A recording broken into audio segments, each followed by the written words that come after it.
So this week is really, I think, more central than last week. As I said, last week we were going to start with something small. This week, not so much. And this is, I called this year movies as Midrash. Moshe, the Prince of Egypt. Now, what is Midrash? Right? Now, Midrash is many different things. But what does it do? Right? What do Midrashim do? Last week, fill in the gaps. But they fill in the gaps, right? I put it here at number one, right? One of the main things, it does many things, but one of the main things it does is it fills in gaps, right? And I gave it to you in an article by Dr. Moshe, the Moshe Shoshan. All narrative texts have gaps, or details of the story that are missing. A narrator must always choose which details to put into the story and which to leave out. This is especially true of biblical narratives, whose sparse style often leaves out information of interest to the reader, such as a character's motivation. I mean, the Bible, the Torah, leaves out many details in the stories, and not just details that are incidental, details that we need to know, we want to know, right, that are critical for us to understand the story. It leaves out character development. And Midrash tries to fill in those gaps, to give us the backstory, to give us the details, to understand to give us the full picture, right? Filling in these gaps is indeed essential to any successful reading of a story. The rabbis seek to provide us with as rich and detailed an image of the biblical events as characters as they can, right? That is one of the central goals of Midrash. And what I want to do, as I said, definitely today, possibly this week and next week, is focus on the largest gap that exists in the story, which is basically Moshe's life from when he is 0 to when he is, well, there's two gaps. One is from when he's 0 until when he appears again. Right, from when he's picked up by the daughter of Paro, the daughter of Pharaoh, and he goes out to meet his brothers, and then the gap from that moment until he returns to Egypt when he is 80. Right, according to the Torah, he is 80. There's 80 years of which we know virtually nothing about, which, considering he is not just the protagonist of the Exodus story, he is the protagonist of the entire Torah from now, right, from when he is born until the end of the Torah. Right? The beginning of Shemot is his birth, the end of the Torah is his climactic death, right? And no one will ever be like Moshe again, who spoke to God face to face, etc., etc., right? He is the hero, and we know nothing. Right, we know nothing of what happens, basically, with the exception of one incident from when he was born until he was 80 years old. And the truth is, that's cheating, because there's even more we don't know, because we don't even remember this. But there's also a silence from the second year in the desert until the 40th. Right, after all the drama happens in the second year, God decrees they're going to die, and then there's silence, and then we pick up in the 40th year. So the truth is, of Moshe's life, we know what happened at his birth, that one moment where he sort of appears on the scene, when he's 80 to about 82 and a half, 83, and then again when he's 120. That's it. Right? That is the entirety of his life that we know. And Midrash tries to fill this in. And here, I think the movies, more than in any other part of the story, are acting as Midrash. Right, are trying to fill in the gaps, but they're drawing on sources, right? They don't make it up. And to prove that, to start off really the day, this is, if you remember it, this is the prologue, right, to the Ten Commandments, which can say it as well as anybody can. Just a fundamental, but I mean, it sort of bothers me that Dr. Shoshan is treating this as narrative, like as a story. It is. Rather than Nebuah, rather than, I mean, there's obviously a reason the Torah was written the way it's written without emphasizing the character of Moshe. Oh, so for that's definitely, right, that's one of the central questions, which is why, if these details are important, are they left out, right? That is, sort of a bigger share on Midrash, but meaning it's undeniable the Torah is also narrative. It's a story, right? And there's missing details of the story, and right, Chazal, or the Midrashim, clearly are trying to fill in the gaps. Right? I mean, if the Midrashim didn't even try, right, then you would say, okay, this is just us, modern people. We like stories, we need details. But the truth is, this is what commentary has done since the beginning of... I don't think they're filling in the gaps to give us, their perception of the character of Moshe. I think they're doing it to homiletical. I'm not sure that's true. I'm not sure, but we'll look at the Midrashim. We're going to see, because I don't think that's true. Meaning, homiletics has the, it's just they're giving they're just trying to inspire us, so giving lessons. I don't think that's what the Midrashim are trying to do. They're actually trying to figure out what happened, because what happened is actually important, right? That only begs the question, why does the Torah not tell it to us, which perhaps we'll be able to answer as we go along. But like I said, I'm happy to take this one for 2 weeks, because you're right. The question isn't just what happened in those years. If it is important what happened in those years, why does the Torah not tell us what happens in those years? But we'll try to, as much as we can, answer as many of those questions, or at least get a beginning of answers as we go along. But right, to sort of frame it, here, this is the prologue to the Ten Commandments. Ladies and gentlemen, young and old, this may seem an unusual procedure, speaking to you before the picture begins. But we have an unusual subject, the story of the birth of freedom, the story of Moses. As many of you know, the Holy Bible omits some 30 years of Moses' life. From the time he was a 3-month-old baby and was found in the bulrushes by Becky, the daughter of Pharaoh, and adopted into the court of Egypt, until he learned that he was Hebrew and killed the Egyptian. To fill in those missing years, we turn to ancient historians such as Philo and Josephus. Philo wrote at the time that Jesus of Nazareth... It's at the loudest, so... And Josephus wrote some 50 years later and watched the destruction of Jerusalem by the Romans. These historians had access to documents long since destroyed, or perhaps lost, like the Dead Sea Scrolls. The theme of this picture is whether men are to be ruled by God's law, or whether they are to be ruled by the whims of a dictator like Ramesses. Are men the property of the state, or are they priesthood under God? This same battle continues throughout the world today. Our intention was not to create a story, but to be worthy of the divinely inspired story created 3,000 years ago, the 5 books of Moses. The story takes 3 hours and 39 minutes to unfold. There will be an intermission. Thank you for your attention.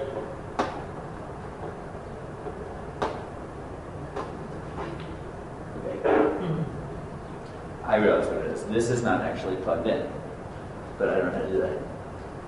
And this doesn't fit. It's just coming from here because this is not. Anyone know where this is supposed to go in? Okay. I don't know. I don't know why this isn't working. Okay. I don't know. Anyways, well, we'll do what we can with it. What? What was the role of the judge? I mean, I understand why I gave the explanation, but who was he? I have no idea. He's the narrator in the Ten Commandments. I don't know. He's the narrator. He comes out before. That's before the movie with Charlton Heston. Yeah. Yeah, you remember? This is before the Charlton Heston movie. He wasn't the director or the producer? It could be. I don't know. It doesn't seem like it. I don't know. I don't know. She just shows up. I don't know. Anyways, he's the narrator, right? This is, I don't know if anyone remembers this, but this is the beginning. It's before the music, right? This happens like before anything. He comes out. What does he tell you? Right? What does he say? Right? He says that I'm going to fiddle with this while I'm just saying this. Right? What does he say? He says that there's a gap from when Moshe is 3 months old, right? From Moses is 3 months old until he comes out to his brothers. Right? And the Torah is silent. So then they tell you that they actually engaged in Midrash. They did also go to Midrashim, but they went to Josephus, to Philo, to ancient historians to fill in the gaps in the story. That is Midrash. Now, coming back to Mars's question, now one of the big questions that we always have to ask is, where does Midrash get its ideas from? And the answer isn't monolithic. Sometimes Midrash gets it from close readings of the text. Sometimes it's homiletics, right? It's not trying to give us history, it's just giving us a lesson based on the story. Sometimes Midrash has traditions, historical traditions that were passed down that are in the text but were assumed that you knew, in which case they are important to the story, right? They were just passed down with the text, right? It's never quite clear which the Midrash is doing, but the Midrash, right? So sometimes it's actually filling in the gaps, sometimes it isn't, right? It's just homiletics, but that's what Midrash is, right? Yeah, it's amazing that the movie starts with this introduction, admitting to you that what it's going to do is Midrash. And as it notes, the biggest gap, it focuses on one, but the truth is that there's really two, right? The biggest gap in Moshe's life, the two gaps in Moshe's life that we're going to focus on are from when he's 3 months old and taken by the daughter of Pharaoh until we meet him again when he comes out to save the Jew who's being beaten by the Egyptian. And then 2 is from when he runs away to Midian from Egypt and then shows up again when he's 80 in Egypt, right? Those are 2 huge gaps in Moshe's story. And I want to focus on 2 things. Right? I want to focus on 2 things. One is what happened, right? Simply, right? What was going on? What did he do for all this time? But then, what I think is the more important question, and this is, again, back to Mars's point, even if the stories are not telling you history, the bigger question that we have to ask is, who was Moshe when he saved the Jews? What was his identity? Right? Who did he identify with? Right? Was he a Jew? Right? Did he identify with the Jewish people? Or was he an Egyptian prince who came around and heard God's message? Right? This is the question you've got to ask. And it's not quite clear, because if we try to imagine, right, here's the tension. Let me set up the textual tension, okay? Look at the sources. 2. Right, here's Moshe's beginning. The daughter of Pharaoh came down to bathe in the Nile, while her maidens walked along the Nile. She spied the basket among the reeds, we'll come back to that in a little bit, and sent her slave girl to fetch it. When she opened it, she saw that it was a child, a boy crying. She took pity on it and said, "This must be a Hebrew child."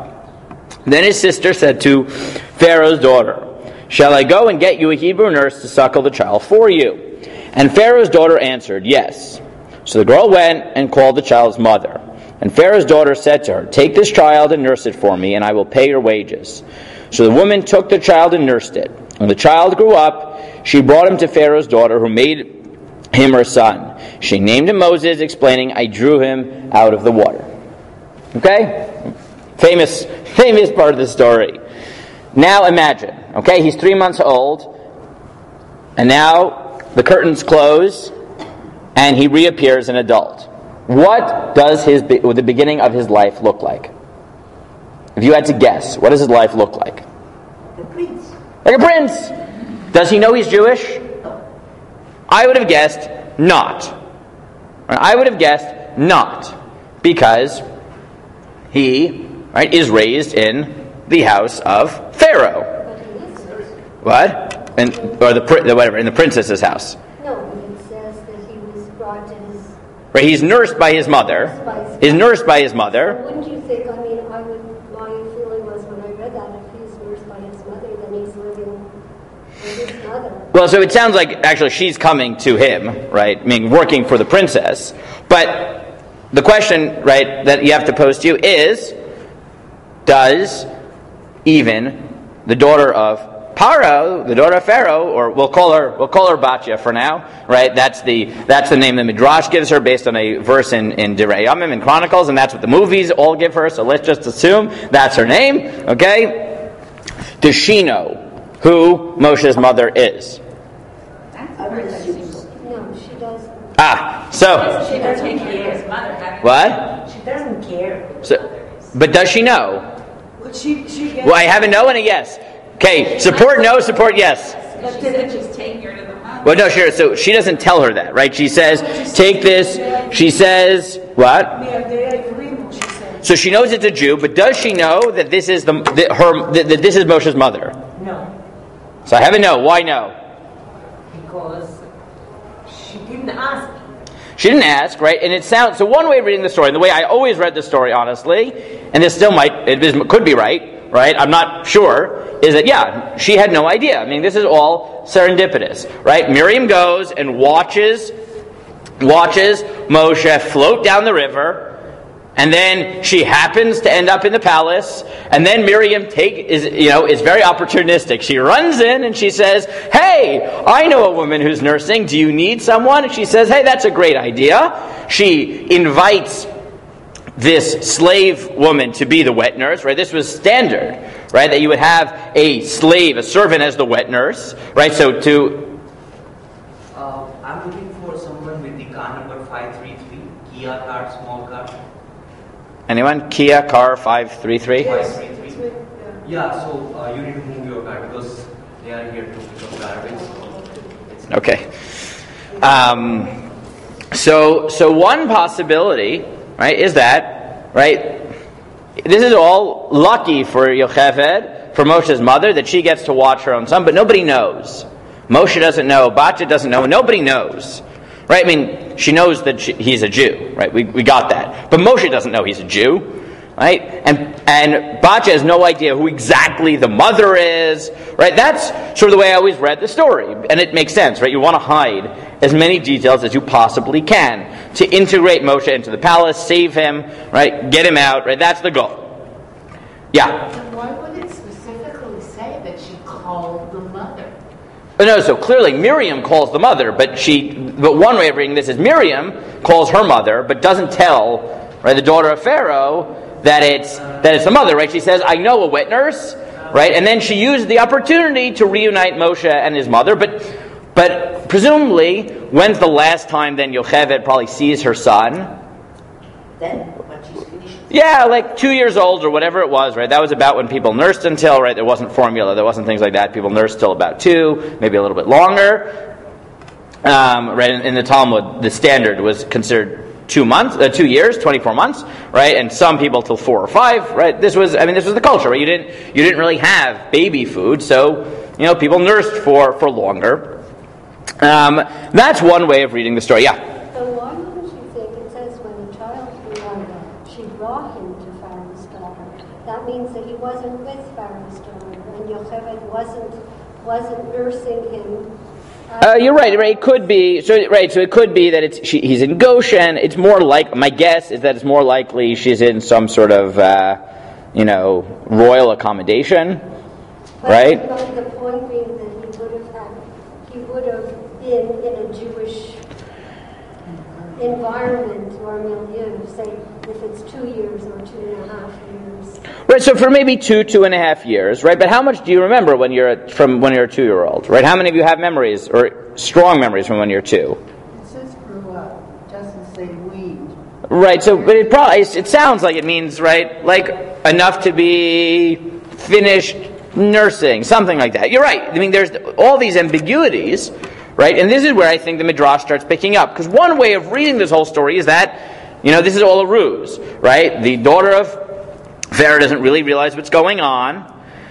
She gets a wet nurse, and it's lucky. Moshe's mother gets her son for a little bit, but, by the time he's old enough to think and really understand what's going on, he's back in the palace. And that's it, right? He's the Egyptian prince. That's one way. But there's another possibility here. And this comes to a subtlety, which was only pointed out to me last week, but the movies actually pick up on, right, is where right, we all imagine, or at least I imagine, I won't say anyone else imagined this, I imagine that where did Yocheved put Moshe? Right, imagine the scene. She takes her son and she puts him where? Puts him in a basket and then where? In the Nile. Right? And then he floats down the Nile and he gets caught in the reeds. The problem is, right, the potential problem here is what happens if you put a basket in the Nile? Where does it go? Right, it goes, whatever, it goes downstream or wherever it goes.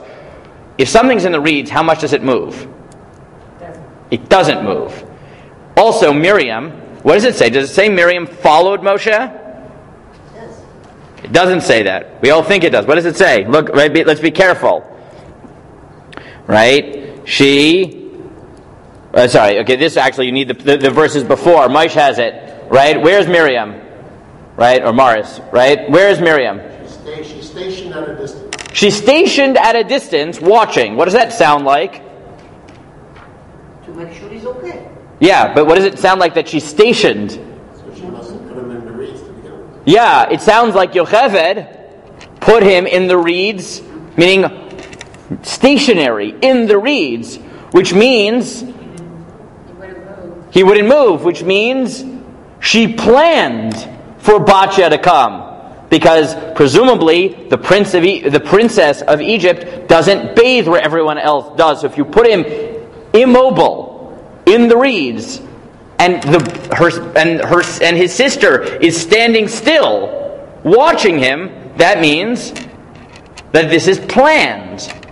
And, right, raise your hand if you think, in the ancient Egypt, if you didn't know the king or the royal family, you would randomly walk up to the nation that was enslaving your people and say, hey, you just picked a baby out of the water, right? You hear her say, oh, and it's a Hebrew, or you say, should I get you a wet nurse, right? How many people would have been confident? What? How did she know it's a Hebrew? Well, who else is throwing the kids into the, right, so the movies say it's, right, he's wrapped in a Hebrew cloth. But, right,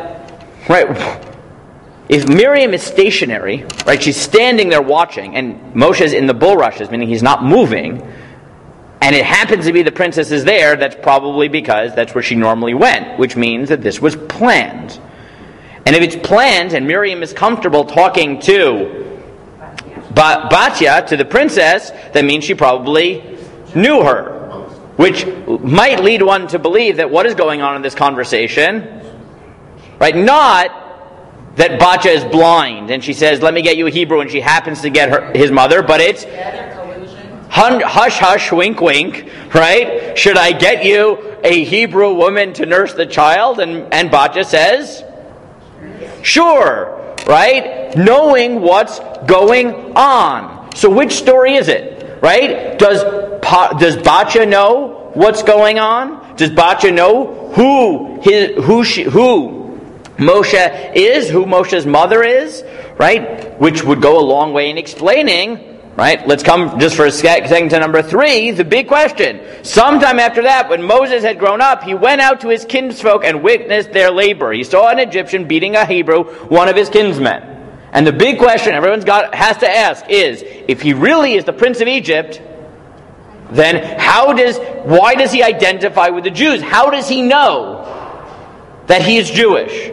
Right? This is the question that you've got to ask in the story, which is, how do we get from him being the prince of Egypt to going out to the Jews and identifying with them? If the first version of our story is correct, namely that Moses has no idea, right? Batya has no idea who his family is, Moses has no idea that he's a Jew, he's just an Egyptian prince, how does he know that he is? Right? How does he know he's Jewish? If, on the other hand, there's a bit of collusion going on, and Batya knows what's going on, everyone knows a little bit what's going on, then it might have slipped at some point. Right? You might find out. He might be living a double life. He might be an Egyptian prince, but aware of the fact, possibly. Or his mother's aware of the fact. Now, you probably never thought of this question and watched the movie, and I didn't until I prepared this, but the movies take which position? Right? Not all of them, but 10 Commandments. Right? 10 Commandments, which one does it take? Here we go. Okay. Here, I think this is it. I think this is the right one. Only the Pharaoh can free a slave. Moses, do not enter. There is only sorrow here. Right, what's happening in this scene? Right, this is the scene where, if you remember in the movie, Moses finds out that he's a Hebrew. Right, how does it happen? So in the movie, right, I didn't put this scene, but what happens? The nurse for both Moses and for Nefertiri, right, was there with the daughter of Pharaoh, with Batya, when she took him out of the river, and she held on to the cloth that had wrapped him, which was the cloth of a Levite, right? And then when Moses is poised to become king, to become Pharaoh, she said, I owe allegiance to the pharaohs of Egypt. I'm not ready to see a Hebrew sit on the throne. Nefertiri kills her, right? Pushes her over the balcony, right? And then Moses comes in. Nefertiri is all right. She is frenzied, and Moses tries to calm her down. Doesn't understand what's going on, and then sees the cloth on the floor. And Nefertiri tells Moses what happens. Right, that she claimed you were a Hebrew. He says, I'm going to ask, right, Bithia, I'm going to ask my adopted mother. She says, it's not true, it's not true, it's not true. And then Moses says to her, is it not true? There was a name, right? Is it not true that I am the son of Joshabel, right, Yocheved? Right? And she says, no, of course not. Of course not. And then, as soon as he leaves the room, what happens? Batya gets in her chariot and runs ahead to Yocheved, which means that what does the movie think? She knows. Hint, hint, right? Hush, hush, wink, wink. Everybody knew what was going on, right? And Moshe, right, Moses follows his adopted mother to his real mother's house. At my mother. Followed you here to find this woman Yocheved.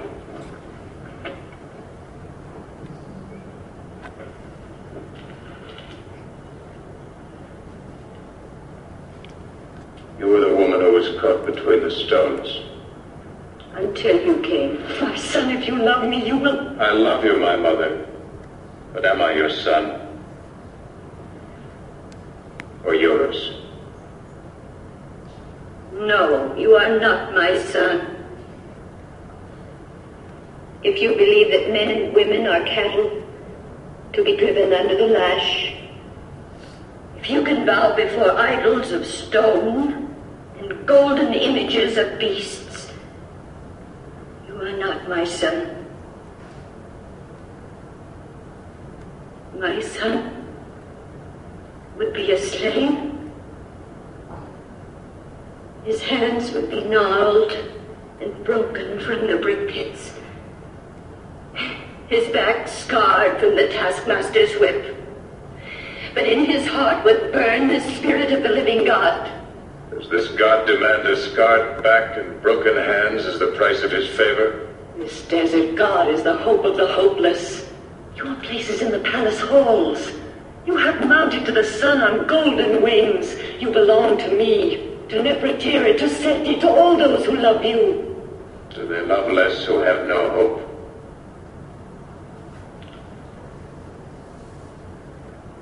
Will you swear in the name of this God that you are not my mother? We do not even know his name. Then look into my eyes and tell me you are not my mother. Oh, Moses, Moses, I cannot. Right, so... okay, so in this scene, right, what we first of all see is the movie takes the position, right, that at least Batya knew, right? Not just that he was Jewish, but who he was, who his mother was, right? Now, it claims that Moshe had no idea, but it already opens the possibility that there is collusion going on, that it's not pure secrecy here. There are people who know. But it also opens the second question I want to deal with, right? And we're going to sort of go with these in tandem, right? One is the historical question of what was going on. The second one, as I said, is the question of identity. Right? It's the question of identity, because this moment captures it very well, right? He says to his mother, his birth mother, he says to Yocheved, "Am I your son?" And she says, "No." After looking at Batya. After looking at Batya, but what does she say? Why isn't he her son? Because he doesn't act like it. Because It's a question of values. it's a question of values. It's a question of religion. You bow to idols. You believe in slavery. There's two central questions the Midrashim and the movies, right, are both dealing with. One is historically, simply what happened, the narrative. The second question is, who is Moshe during those years? Does he identify as an Egyptian, have an awakening? Or is he a Jew from birth? Not just genetically, but values, right? Is he a Jew in Pharaoh's palace, or is he an Egyptian prince in Pharaoh's palace who eventually becomes Jewish? Which is he? Who is his identity? Right? And the movie, right? What does the movie claim? He's an Egyptian. He's an Egyptian. Right? His mother knows, but it's hidden from him. And his identity until even after he goes out to his kinsfolk, right? Even after he goes out to the Jews, is an Egyptian, just an Egyptian with a heart. But he's an Egyptian. Right? When he saves the slave, it's because, well, actually no, we haven't gotten to that yet, right? But when he first saves the slaves, it's his mother, right? He saves her in the movie, right? From being crushed in the rocks. But when he actually saves the slave, who in the movie is Yoshua, which is a fascinating move in and of itself, right? It's Joshua. We'll leave that aside, right? Then he already knows he's Jewish, okay? But the movie says not only is he, right? The movie takes two sort of interesting interpretive stances. One is that Batya knows exactly what's going on, but two is that Moshe has no idea and is identity-wise totally Jewish totally Egyptian until the last moment, right? Until this moment, right? Those are the His name is also Batya gave him the name, but from the Hebrew, Kiminamai Meshitiu. Right, so that's actually something fun. I didn't want to get into it, but since you bring it up, I'll bring it up, right? The name is a problem, except, right, what does Moshe mean in Egyptian? And this is the key, because Moshe actually has two meanings. It has two meanings, one in Hebrew, one in Egyptian. Right? What does Moshe mean in Egyptian?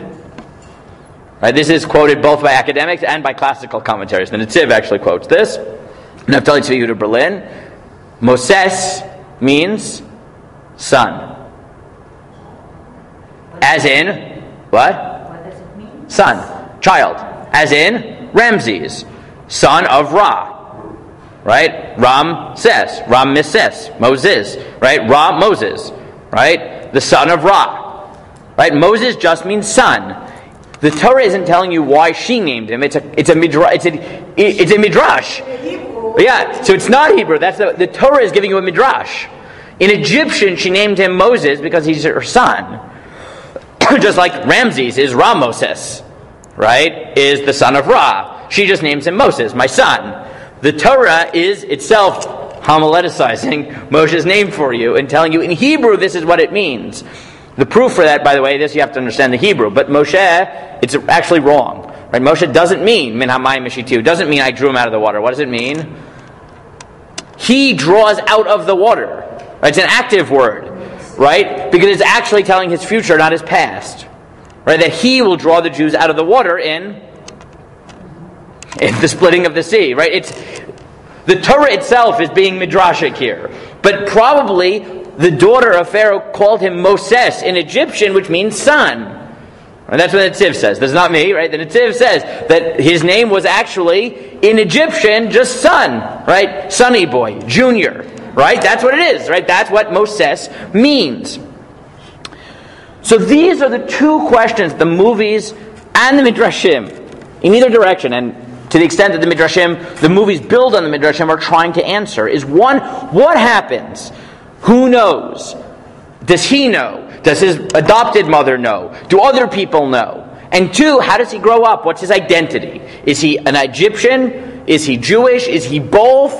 Right? That's the question, the fundamental question everybody wants to know. The Midrashim, right? The Midrashim play up on this no less than the movies. To give an example, okay? Let's continue here in 3. Okay? So the famous moment. Right, he comes out a Jew. He turned this his kinfolk way, and that, seeing no one about, he struck down the Egyptian and hid him in the sand. When Pharaoh learned of the matter, he sought to kill Moses, but Moses fled from Pharaoh. He arrived in the land of Midian and sat down beside a well. Now the priest of Midian had 7 daughters. They came to draw water and filled the troughs to water their father's flock, but shepherds came and drove them off. Moses rose to their defense, and he watered their flock. When they returned to their father Reuel, he said, "How is it that you have come back so soon today?" They answered, "An Egyptian rescued us from the shepherds. He even drew water for us and watered the flock." He said to his daughters, "Where is he then? Why did you leave this man? Ask him to break bread." Moses consented to stay with the man, and he gave Moses his daughter Tzipporah as wife. Okay, so we know the story. Moshe goes out, strikes down the Egyptian. Pharaoh chases him out. He goes to Midian. He saves the daughters of Yitro at the well. They leave him at the well. Yitro says, "What type of hospitality is that? Invite him for dinner," right? And then one thing leads to another, and he's married to Yitro's daughter. Right? That's the story. Right? That's the story we know. How old is he? So how old is he? We don't know. Right? So this is what we don't know. The Midrash in 4 gives 2 possibilities. They either say Moses was 20 years old at the time, and some say 40. Right? He's 20, 40, we don't really know. And what are they trying to explain? And that's number 5. The only age we know about Moshe is what happens when he's 3 months old, when he's taken by Batya. And the next time the Torah tells you how old he is in 5, is when he comes back to Pharaoh. Moses was 80 years old, and Aaron 83, when they made their demand on Pharaoh. So, we have no idea. Right? 3 months to 80, it could be anywhere. So the Midrash sort of guesses somewhere 20, 40, but that means he has at least 20 to 40 years growing up in the palace, and 40 to 60 years out of Egypt before he makes it back to Israel. Let's say to Egypt, right? Those are 2 huge gaps, right? And the shorter one gap is, the longer the other one is. But that's the question the Midrash is trying to answer. How old is he here? And what happens in this whole period? So, we're going to go back and forth between the value question and between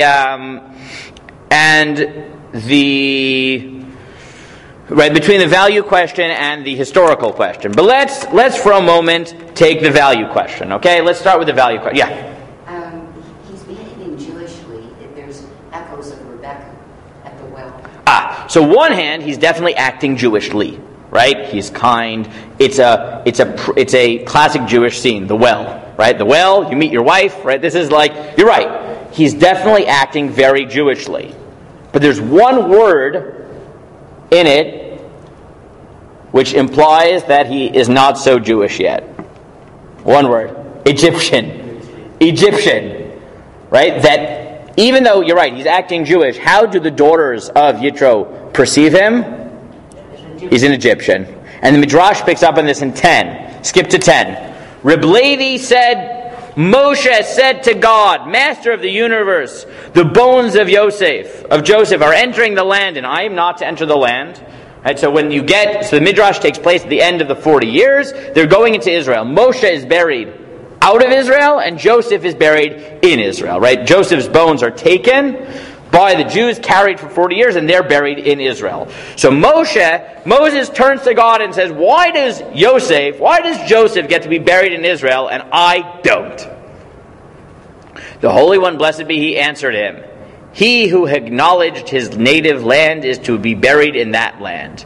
But he who did not acknowledge his native land does not merit to be buried in his land.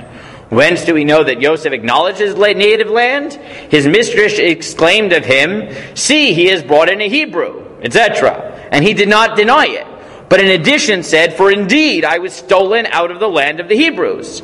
He is to be buried in his native land. Whence do we know this? For it is said, in the bones of Yosef were the children of Israel brought up out of Egypt, and they buried in Shem. But you, who did not acknowledge your native land, will not be buried in that land. When was this?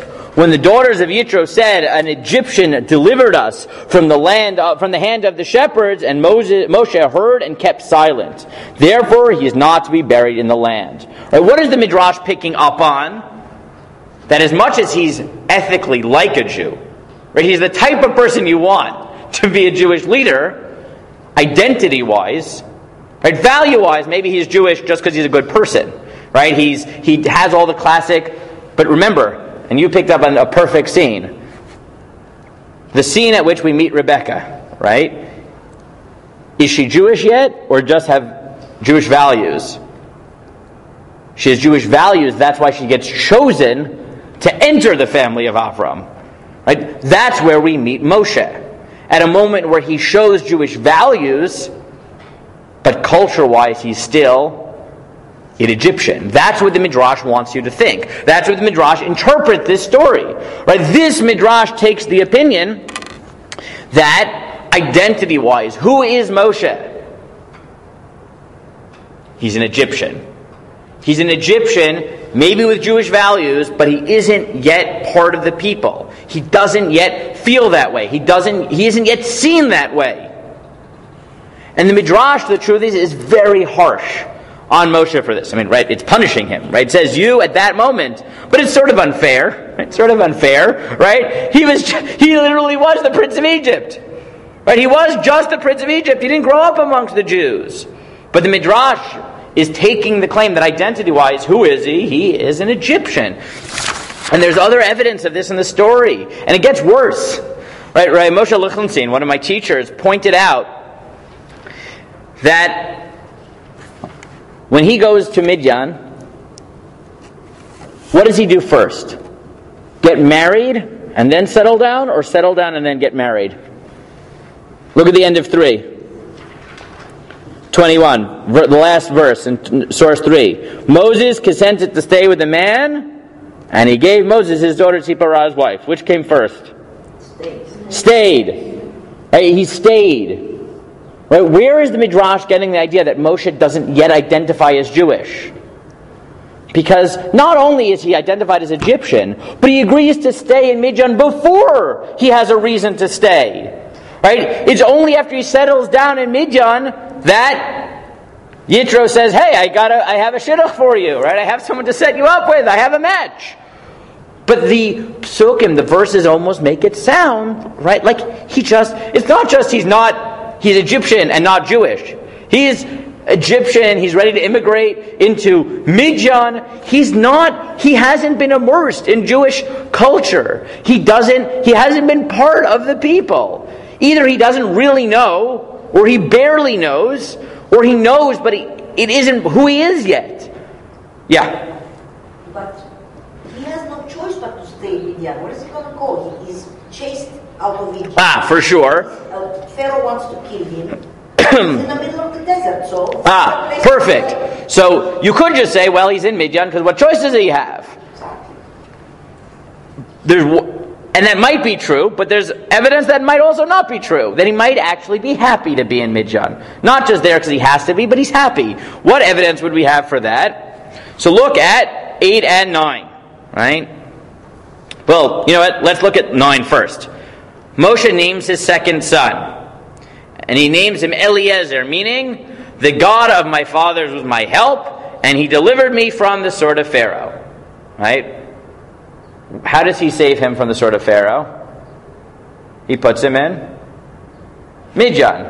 Is there any longing there to go back anywhere? To go to his people? Right? He's happy that God saved him. He's happy where he is. He names his son, "You've saved me and put me here." It's like, God has helped me by saving me and giving me a life here in Midian. Right? He's sort of content with that. It's not just like he's saved. He's like, yeah, that's my life. God has saved me and let me live here. When does he sort of... And God needs to really sort of pull him out of it and say, right, in 8, at the burning bush, he says, "Come, therefore, I will send you to Pharaoh, and you shall free my people, the Israelites, from Egypt." But Moses said, "God, who am I that I should go to Pharaoh and free the Israelites from Egypt?" As we know, right, he protests. Right, and the Midrashim take him to task. "Why are you protesting? Just go." But the answer might simply be, why is he protesting? Partially because he doesn't think he's worthy, but also, he's really an unnatural fit for this job, right? Because he didn't grow up among the Jews. He's not the logical person to lead them. Now, the truth is that the Ibn Ezra says no. The Ibn Ezra tells you, Ibn Ezra asks the question, why did God arrange for Moses to grow up in the palace? So Ibn Ezra says, because a rabbi cannot be the rabbi in his own shul, right? Meaning the shul where he grew up, right? If you grow up somewhere, no one takes you seriously, right? You've got to come from the outside, right? You've got to come from the outside. Otherwise, people always view you as a child, right? So it could be that this was part of God's plan. He needed to be an outsider because it commands respect, right? You come with a mission, right? You were headhunted, right? By God. It's a good headhunt, right? You were headhunted from the outside, and God has to get him to buy into the task. He's not the natural Jewish leader. God says, "I see you could have the qualities," right? Coming back to the Rebecca example. "You're not yet Jewish, but I think you'd be really good." Right? You're really good for the job of matriarch. Right? So God says, "Look, I know you haven't grown up with the Jews, you don't fully understand it, but you have the values down pat. You care about the downtrodden, you cared about the slaves. I'm going to take you." Right? But he's being headhunted by God. He's being convinced you're not the Egyptian anymore. You're going to go to Pharaoh. You're going to be the one. And Moshe says, "Why me?" And it's a good question. Right? Why me? If you want to see how harsh the Midrashim are, though, with Moshe, right? It's not just me who's being the middle harsh. The Midrashim are so harsh on him. Look at 11. But before there's also the names that he gave his children. Yeah, Eliezer. So you're right. It's talking about God, right? And Gershom, right? Which is, right? I am a ger. I'm a stranger, and I mean, he's lost, right? That's who he is. The Mechilta in 11 is very harsh with Moshe and says as follows: "For when Moshe asked Yitro for Tzipporah's hand in marriage, Yitro told him, 'Accept upon yourself that which I shall tell you, and I shall give her to you as a wife.' He said to him, 'What is it?' He answered, 'The first son you have will be for Avodah Zarah, will be an idol worshiper. From then on, for Hashem's name, I'll trade you. One son for idol worship, one son for God.' And he accepted it. Therefore the heavenly angel came down to kill Moshe immediately, and that's how the Midrash explains why when Moshe is going back to Egypt, the angel tries to kill him. And Zipporah took a flint and cut the foreskin of her son, and the angel backed down. But the Midrash is willing to say about Moshe, not only is he Egyptian, not only is he Midianite, but even if he personally believes in God, he's willing to have one of his sons be an idol worshiper, meaning he's not yet, the Midrash is taking a very strong stance. Moshe is not yet identifying as Jewish. It's not where he is. Right? There's a process. And that's the process you don't really see. Right? What's going on in these 80 years? He is slowly transitioning, identity-wise, from being the Prince of Egypt to being the Savior of the Jewish people. And that's the story we don't hear about. Right? That's the story we don't hear about. But to be fair, it's a really important story. Right? And for the Midrash, this haunts him for the rest of his life. This is why he never gets buried in Israel. Because, right, he's criticized for not identifying as a Jew earlier. Yeah? How come Zipporah does the bris? How she knows about it? So that's sort of the flip question. Right? That's what the Midrash is sort of playing on. Is that he converted her? No. Well, somewhere in the middle, right? So the movies make it that they actually all believe in God, right? The movies all like this idea that the Midianites are all from Avram, and therefore they believe in monotheism. It's only Moshe is taught by them, right? The movies like this. I don't know where they get this one from, but that's their answer to this question. You're right; it's unclear. You want another one here? This is from the Gods and Kings. Okay. We're skipping a bit here. So here, what's happening in this scene, Moses... Okay. Gods and Kings is a bit of a weird movie. Okay? God is presented as a child named Malek. Okay? Weird. We're going to leave that aside because besides for that, this is an important scene. Okay? So Moshe here is being told about the death of the firstborns. Right? So this is what happens. You come. He's given you what you asked. No, it's a movie. Yeah. But his own people are turning against him. And his army? It will. I disagree. Something worse has to happen. I disagree. You can't hear it? Anything more. You want to come closer to Would be what? Here? What were you about to say? Cruel? Inhumane? It's not easy to see the people who I grew up with suffering. Right, so just stop it there for a second, right? What does he say? Right? It's not easy to see the people you grew up with suffering. And what does God respond to him? Leave aside the pagan imagery here, okay? This much. What about the people you didn't grow up with? What thought did you give to them? Right? What about the people you didn't grow up with? What thought did you give to them? You still don't think of them as yours, do you? As long as Ramesses has an army behind him, nothing will change. Anything more is just revenge! Revenge! After 400 years of brutal subjugation. These pharaohs who imagine they're living gods, they're nothing more than flesh and blood. I want to see them on their knees, begging for it to stop!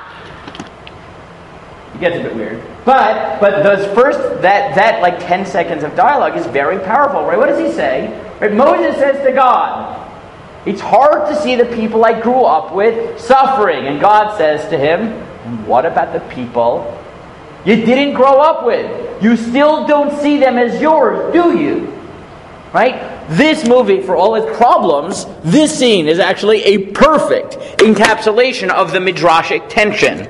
That Moshe, right, what are all the Midrashim pointing to? That the story you don't hear about is the story of God making Moshe Jewish. Right? Making him, right? He headhunted him and convincing him to identify with the Jewish people. Yes, this movie says it's not until... Fine. This movie puts it all the way at the end. Right? That he doesn't really identify with the Jews until the last minute. I would push it earlier. I would argue that it's earlier. But the sentiment is quite powerful. It's done well. Right? That this is the question that is going on in the story. Is when does Moshe hit that moment and stops being the prince of Egypt and start being the savior of the Jewish people? Start identifying with the Jews. Right? To the point where, right here, in this scene, right, God is convincing Moses, I have to punish the Egyptians for the Jews. Right? They've been suffering. The Egyptians deserve it. Not in the movies. In the Torah itself, in the Psukim, we have the opposite scene. Where God says to Moshe, after the golden calf, go down to your people, for they have sinned. Right? And the Midrash puts into Moshe's mouth, my people and not your people. Right? Right? But what is the Midrash playing on? Right, eventually Moshe is the opposite. Moshe is willing to stand up to God and say, you can't abandon them. Right? God says they're your people, not mine. Right? But Moshe, which means Moshe is totally identified with the Jewish people, even at his own expense, even against God. But when does this happen? Right? It's not natural. He grows up with the Egyptians. Right? This is the story, the untold story. And that's what? Wasn't it in the burning bush that we do it first? That's what he finds out. Right? But that's what I think is fascinating here is you got to do two things. One is figure out not just when does he find out, but when does it sink in. Right? And that's what the Midrashim are trying to ask. Right? The Midrashim and the movies are asking two questions. What actually happens in these 80 years? And two, when does Moshe transform personality-wise to become Moshe, to become the leader of the Jewish people, most identified with the Jewish people. So far what we've done is we've analyzed one side of the equation, right? The possibility that Moshe, identity-wise, is Egyptian. And the story in the Torah is trying to, right, make him Jewish, right? But let's see one more source for a second, right? If you look at 12, there are other midrashim that fill in other possibilities, right? This is Rashi when Moshe nursing from the Hebrew woman. So she expressly said, "Shall I call a nurse of the Hebrews, because she, Pharaoh's daughter, had handed him to many Egyptian women to suckle him, and he'd refused to take suck. This was because he was destined to hold converse with the Shekhinah." Right? There's another whole tradition in Midrash that says that from when he was a little boy, he was Jewish. He wouldn't even nurse from an Egyptian, right? It wasn't that this was the plan. It wasn't the plan that he was going to nurse from his mother. The plan was he was going to be Egyptian. Right? She took him and she tried to hire an Egyptian wet nurse, but Moshe wouldn't do it. Right? There's a whole other midrashic tradition that no, he knew who he was from the moment he was born. And he was constantly right? He was countercultural in the palace. Right? But the Midrashim are struggling with that same question. Right? Again, the two questions. The historical question, what happens? And the identity question. At what point, right, is Moshe always Jewish? Just happens to be living amongst the pharaohs? Or is he the Prince of Egypt? And the story of the Exodus, as much as it's a story about the Jewish people, is the story of Moshe's progression, Moshe's development towards identifying with his people. Okay, so I thought this might happen. So, because I didn't want to, like I said, this I think is the most midrashic part of the movies, right? Because there is such a gap. Both the values, right, question, right, who is he, right, who's identify with, and what is actually just going on. That's why, this is, if you watch Gods and Kings, right, like I said, I don't particularly love the movie. It's a bit pagan, and the producer is anti-religious, and that's why you get sort of this weird vindictive God in the form of a child, right? Not exactly great, but what the movie does spend a lot of time on, the first hour and a quarter or something, is Moshe as Prince of Egypt. The Ten Commandments spends, of the 3 hours, also an hour and a half probably, Moshe as the Prince of Egypt, and the Prince of Egypt, the movie, the cartoon one, right, which is, meant for kids, so cannot be 2.5 or 3.5 hours, it's about an hour and a half, right, still spends a bit of time on this. But the reason that both the Midrashim and the movies struggle so much is because these are the two big questions. Or the two big questions with total gaps, total silence. Or the most you have are these small textual cues are these questions. And that's why I call this year, and again, we'll just take it till next week, movies as Midrash. Right? Last week we used the movies just as a sort of a jump-off point to have a discussion about the Psukim. But here what we're seeing is what it means to write a modern Midrash.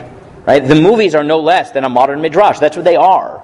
Right? Just like the Midrashim struggle, the movies are a struggle, and it's actually helpful to watch the movie and ask, what is it, right? What are the movie writers struggling with when they're producing it? What is it? What are the questions in the text that they're trying to answer? You saw it in the Ten Commandments. They were upfront about it, right? There was total transparency. That their goal was to fill in the gaps using Philo, using Josephus. And I've given you in 14 Josephus for next week, where, right, we'll see. They actually take Josephus. They're not kidding, right? They take Josephus, and we'll see how they do it. So that's what we'll continue with next week. So I think the plan is next week we'll continue with this question, right? And then the last week we'll do the purpose of the plagues, right? That'll be our last week, is what is the purpose of the plagues, and how do the movies portray the plagues? But we'll continue. I have another 3 or 4 clips to finish these sources. Maybe I'll bring some supplementary, but I think the clips and these sources will give us enough to discuss and imagine in these stories. But whatever, I'll decide before next week. Okay.